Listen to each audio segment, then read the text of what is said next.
নমস্কাৰ। তো ৰাজ্যৰ লাখ লাখ মহিলাসকল যিসকল নেকি অৰুণোদয় আঁচনি 3.0 ল'ম বুলি ভাবি আছে, তো তেওঁলোকলৈ ইতিমধ্যে এটা ভাল খবৰ আহি গ'ল আৰু সেইটো মুখ্যমন্ত্ৰী ডাঙৰীয়াই যোৱাকালি টুইটাৰৰ যোগেদি টুইট কৰি ক'লে। ভাল খবৰটো আপোনালোকৰ এনেকুৱা যে প্ৰায় আপোনালোকৰ অৰুণোদয় আঁচনি 3.0টো প্ৰায় আৰম্ভ হ'বলৈ গৈ আছে, কাৰণ ইতিমধ্যে যিহেতু আগষ্ট মাহ প্ৰায় শেষেই হ'ব আৰু ছেপ্টেম্বৰ মাহ যিহেতু আৰম্ভ হ'ব আৰু ইয়াৰ আগত যিহেতু মুখ্যমন্ত্ৰী ডাঙৰীয়াই কৈছিল আপোনালোকক যে অৰুণোদয় আঁচনি 3.0ৰ কাম কাজটো আপোনালোকৰ ছেপ্টেম্বৰ মাহৰ পৰা ষ্টাৰ্ট কৰিব। তো আজিৰ এইটো ভিডিঅ'ত আপোনালোকক জনাম যে অৰুণোদয় আঁচনি 3.0ৰ এই কামটো আপোনালোকৰ ছেপ্টেম্বৰৰ কেই তাৰিখৰ পৰা ষ্টাৰ্ট কৰা হ'ব সেই বিষয়ে আপোনালোকক আজিৰ ভিডিঅ'টো জনাম। লগতে আপোনালোকৰ এই অৰুণোদয় আঁচনি 3.0ৰ বাবে এপ্লাই কৰিবলৈ কি ডকুমেণ্টছ হ'ব আপোনালোকে যোগাৰ কৰি ৰাখিব লাগিব সেই বিষয়েও জনাম। তো আপোনালোকে ভিডিঅ'টো সম্পূৰ্ণলৈকে চাব। আৰু লগতে যিসকল মহিলা নেকি অলৰেডি অৰুণোদয় আঁচনি ধন পাই আহি আছে মাহে মাহে, তো তেওঁলোকলৈ এটা বেয়া খবৰ আহি পৰিছে যে ছেপ্টেম্বৰ মাহত তেওঁলোকৰ ভিতৰত বহুত মহিলাৰ নাম কাটা যাব, কাৰণ যেতিয়া নেকি অৰুণোদয় আঁচনি 3.0ৰ কামটো ষ্টাৰ্ট কৰা হ'ব, তেতিয়া এই অৰুণোদয় আঁচনি 3.0ৰ কামৰ লগতে যিসকল নেকি অলৰেডি অৰুণোদয় আঁচনি ধন পাই আহি আছে, তো তেওঁলোকৰ বাবে দুটা ইম্পৰ্টেণ্ট ডকুমেণ্টছ বিচৰা হ'ব। তো যদি আপোনালোকে তেতিয়া এই ডকুমেণ্টছ দুটা দেখাব নোৱাৰে তেন্তে আপোনালোকৰ নাম কাটি দিয়া হ'ব। তো সেই ডকুমেণ্টছ দুটা কি আপোনালোকক এইটো ভিডিঅ'ত জনাম। তো আপোনালোকে ভিডিঅ'টো সম্পূৰ্ণলৈকে চাই থাকিব আৰু ভিডিঅ'টো এটা লাইক কৰি দিব আৰু চেনেলত পোনপ্ৰথমবাৰ ভিজিট কৰিলে প্লিজ চেনেলটো ছাবস্ক্ৰাইব কৰি কাষতে থকা বেল আইকনটো প্ৰেছ কৰি দিব, যাতে এনে গুৰুত্বপূৰ্ণ আপডেট আপুনি সদায় পাই থাকিবলৈ সক্ষম হয়। তো বলক পলম নকৰি আমি আজি ভিডিঅ'টো আৰম্ভ কৰোঁ।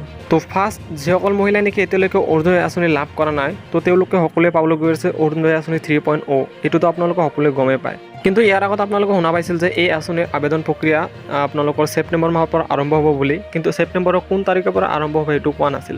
কিন্তু যোৱাকালি মুখ্যমন্ত্ৰী ডাঙৰীয়াই আপোনালোকক টুইট কৰি ক'লে যে আপোনালোকৰ এই অৰুণোদয় আঁচনি 3.0ৰ কাম যিমান সোনকালে পাৰে চৰকাৰে অতি সোনকালে আৰম্ভ কৰাৰ চেষ্টা কৰি আছে। সেয়ে আপোনালোকৰ এই অৰুণোদয় আঁচনি 3.0ৰ যিটো আবেদন প্ৰক্ৰিয়া সেইটো ছেপ্টেম্বৰ মাহৰ ফাৰ্ষ্ট বা ছেকেণ্ড উইকৰ পৰা ষ্টাৰ্ট হ'ব বুলি মুখ্যমন্ত্ৰী ডাঙৰীয়াই কৈছে। তো আপোনালোকে চিন্তা কৰিব নালাগে, অতি সোনকালে আপোনালোকৰ এই আবেদন প্ৰক্ৰিয়াটো আৰম্ভ হ'ব। তো আপোনালোকৰ এই অৰুণোদয় আঁচনি 3.0ৰ বাবে আবেদন কৰিবলৈ আপোনালোকৰ কিছুমান বেছিক ডকুমেণ্টছ যোগাৰ কৰি ৰাখিব লাগিব।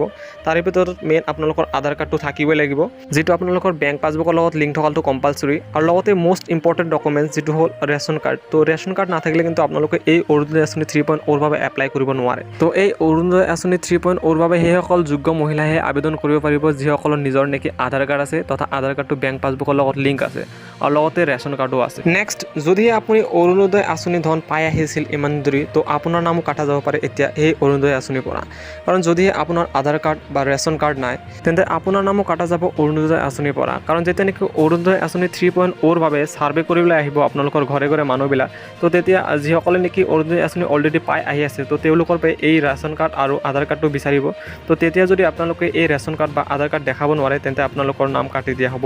তেতিয়া আৰু আপোনালোকে সেই মাহে মাহে অৰুণোদয় আঁচনিৰ ধনটো নাপায়। তো যদিহে আপোনালোকৰ এই ৰেচন কাৰ্ড বা আধাৰ কাৰ্ড নাই, তো যিমান সোনকালে পাৰে আপোনালোকে বনাই ল'বলৈ চেষ্টা কৰক, কাৰণ অৰুণোদয় আঁচনিৰ ধনসমূহ চৰকাৰে অকল সেইসকল মহিলাকহে দিব যিসকলৰ নেকি নিজৰ ব্যক্তিগত আধাৰ কাৰ্ড আছে তথা ৰেচন কাৰ্ড আছে। তো যদিহে আপোনাৰ ৰেচন কাৰ্ড বা আধাৰ কাৰ্ড নাই তেন্তে আপোনালোকে এই অৰুণোদয় আঁচনিৰ ধনসমূহ লাভ কৰিব নোৱাৰিব। তো মই আপোনালোকক সম্পূৰ্ণ বিষয়বস্তুখিনি জনাই দিলোঁ যে যিসকলে নেকি অৰুণোদয় আঁচনি 3.0ৰ বাবে এপ্লাই কৰিব, তো তেওঁলোকে কি ডকুমেণ্টছ যোগাৰ কৰি ৰাখিব লাগিব, লগতে যিসকলে নেকি অলৰেডি অৰুণোদয় আঁচনিৰ ধন পাই আহি আছে, তো তেওঁলোকেও কি ডকুমেণ্টছ যোগাৰ কৰি ৰাখিব লাগিব। তো সম্পূৰ্ণ বিষয়বস্তু মই আপোনালোকক জনাই দিলোঁ। তো আজিৰ ভিডিঅ'ত এইখিনি আছিল। যদি ভিডিঅ'টো ভাল লাগে প্লিজ ভিডিঅ'টো লাইক কৰি দিব আৰু চেনেলত পোনপ্ৰথমবাৰ ভিজিট কৰিলে প্লিজ চেনেলটো ছাবস্ক্ৰাইব কৰি দিব।